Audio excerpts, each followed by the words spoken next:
Alrighty guys, real quick, this is why you got to be careful with these little keys like this, no name on it, eBay, Amazon.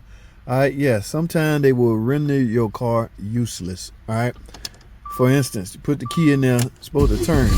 Y'all see that? Finally cranked. Now I got my bus network back. Alright, but before, at any given moment, you can turn this key off. Sometime right there, y'all see that? Nothing. Y'all see? No signal from this key and everything goes offline. Alright, be careful because these damn things, look at that. Okay, so now I can duplicate it. It's supposed to be, look, it came back. It come back when it feel like it. Take the key out. Got it that time. Let's see. I'm in the run. Nothing. If you take the key out, okay, so maybe if you run into this problem, just take the key out all the way out and put it in, as opposed to setting it in there. Okay, so it's a sometime thing. The issue is yeah,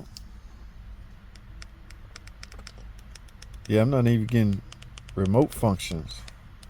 So is this key even programmed? It's got to be programmed on starting the car. Yeah, see, I got my bus. Alright guys, it all boils down to these little cheap, I get it, like 30 bucks, a whole lot cheaper than you know, factory keys or whatever, but you got to be careful. Okay, now if I stuck the original key in here and everything worked fine, you know for sure the problem is with this key. So that's the thing, customers don't want to believe that the key that they just bought has a problem. Yes, it happens, and it's going to render you in a bad situation at one time, because sometimes it literally will not connect to the RFH or the skim. This is 2015, so it could be, I'm not sure which one.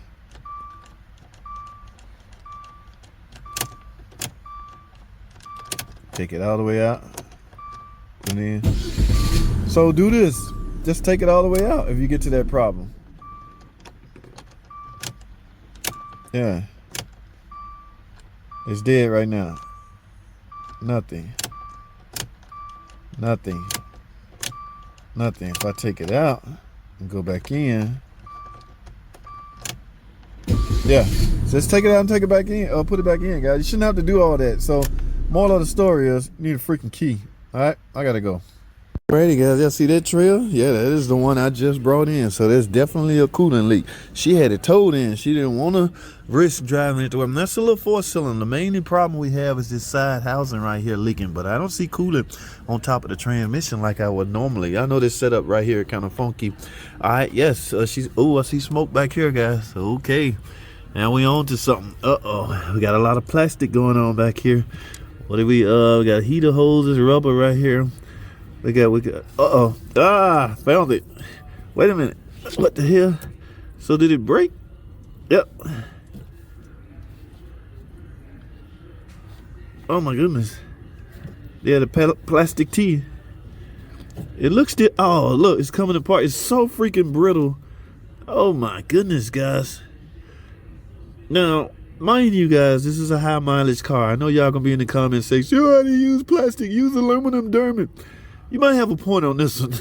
Okay, now, but still, man, a lot of people will argue they building cars to fail. I don't think they building them to fail. Guys, a couple of things you need to keep in mind with any part.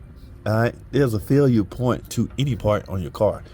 Now, yes, you will start throwing up speculation as to why a part fail when a part fail.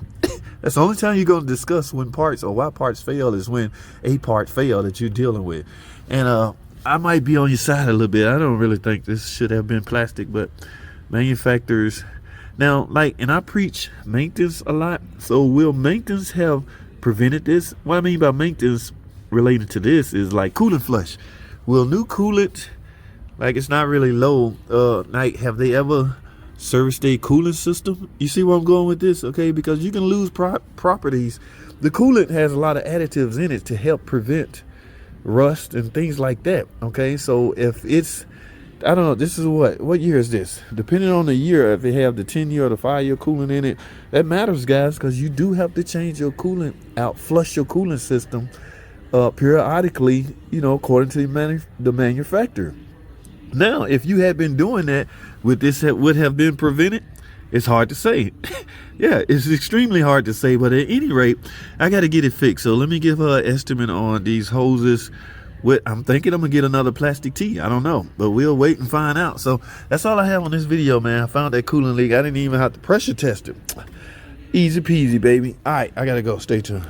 Alrighty, guys, I can finally hear it. This is a Ram, I think 2020 model. Y'all see that? 126,000 miles. Now, when I accelerate, I hear a thud noise, a knocking noise. Let me see. Let me show y'all. Because I can do it just sitting here. Let me put it in dry, reverse. Y'all hear that? Hear it a little and dry. Oh.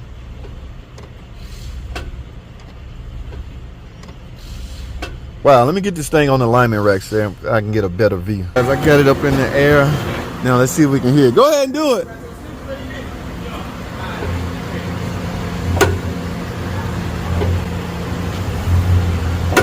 Oh! Oh! This is the differential or the drive axle? Oh! Damn.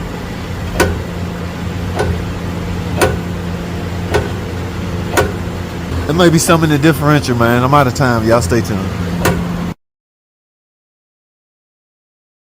Alrighty, guys. That was quick. Let me show y'all something. Okay, what I have here. Alright, y'all see that? Rear brakes, okay? Rear drum brakes, alright? Ooh, look at that. That is all the way gone, okay?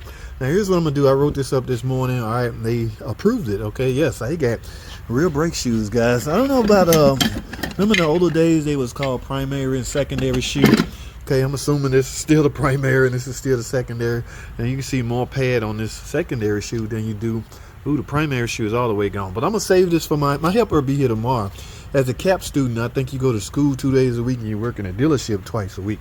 So I'm going to save this for my helper. He need to get his hands wet on rear brakes. All about the springs. Now, a couple things I'm going to remind him of. Do one side at a time. Yes, guys, I advise everybody to do rear brakes one side at a time. You may forget something. And we're going to go over how to resurface the drums, okay? Yes, it's a different procedure. Y'all stay tuned.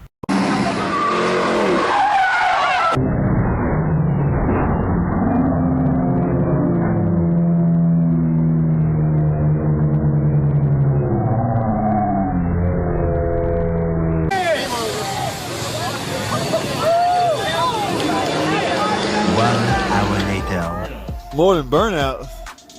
Holy crap. Oh my goodness. One of those burnouts going wrong. Out of control.